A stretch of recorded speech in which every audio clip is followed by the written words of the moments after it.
গণমাধ্যমকে আমরা স্বাধীন এবং মুক্ত বাতাসে দেখতে চাই।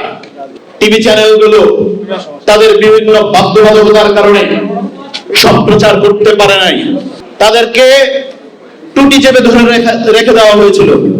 বলতে চাই একটি কথাই, খুব সন্নিকটে আমাদের নির্বাচন, ত্রয়োদশ জাতীয় সংসদ নির্বাচন। আগামীর 5 বছরের বাংলাদেশের নাগরিকদের ভাগ্যের কি পরিবর্তন ঘটবে তা নির্ধারণ হবে এই নির্বাচনের মধ্য দিয়ে।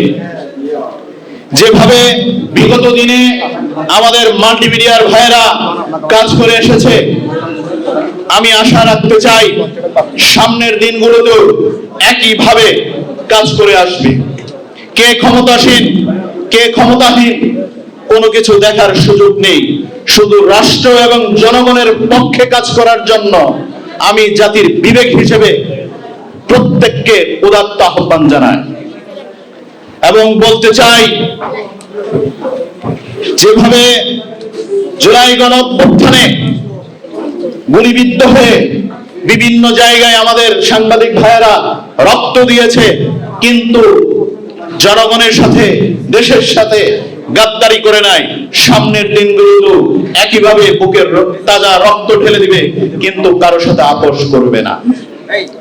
অনেক সময় দেখেছি টিভি চ্যানেলগুলো তাদের বিভিন্ন বাধ্যবাধকতার কারণে সম্প্রচার করতে পারে নাই, তাদের হাউসের মধ্যে ঝামেলা হয়েছে, তাদেরকে টুটি চেপে ধরে রেখে দেওয়া হয়েছিল। গণমাধ্যমকে আমরা স্বাধীন এবং মুক্ত বাতাসে দেখতে চাই। সমালোচনা করবে গণমাধ্যম।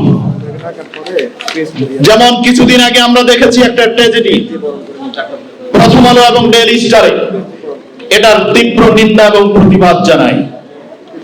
প্রথম আলো হয়তো তাদের কোন রিপোর্টে ভুল লিখতে পারে, কিংবা তার কোন সংবাদ প্রচারে আমার আপত্তি থাকতে পারে, তাই বলে একটি ইন্টারন্যাশনাল মানের গণমাধ্যমকে এভাবে ধ্বংস করে দেওয়া যায় না।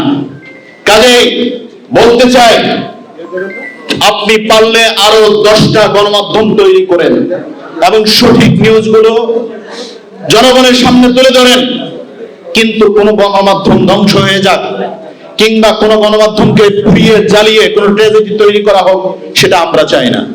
সর্বশেষ আমার একটি কথাই, প্রিয় ভাই প্রিয় বোন, যেভাবে দায়িত্ব পালন করে আসছেন, এর থেকে আরো কঠিন থেকে কঠিন মুহূর্ত পার করতে হবে এবং দেশ এবং জাতির পক্ষে কথা বলতে হবে। দেশের নাম্বার 1 ট্রেডিং অ্যাপ নিফটি ফার্স্টে পাচ্ছেন ট্রেডিং এর সব সুবিধা, dual exchange access, company analysis, portfolio তৈরি করা সহ আরো অনেক ইউনিক ফিচারের সাথে ট্রেড করতে ডাউনলোড করুন এক্ষুনি।